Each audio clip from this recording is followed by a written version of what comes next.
آج کل مجھے بڑا ہی سخت دکھ ہوتا ہے حرمین شریفین میں کہ لوگ جاتے ہیں اور وہاں پر ہاتھ میں ہوتا ہے کیمرہ موبائل کا، اور وہ وہاں پر کھڑے ہو کر گروپ بنا کر تصویریں لے رہے ہیں۔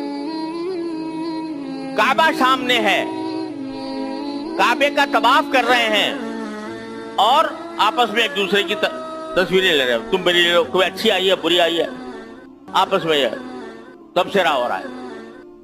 میرے نزدیک یہ بات حرم کعبہ اور حرم نبوی کے تقدس کے خلاف ہے۔ آپ حج کرنے آئے ہو، رسول کریم صلی اللہ علیہ وسلم کی روضہ اقدس کی زیارت کرنے آئے ہو، کوئی پکنک منانے نہیں آئے کہ وہاں پر سیلفیاں بناؤ۔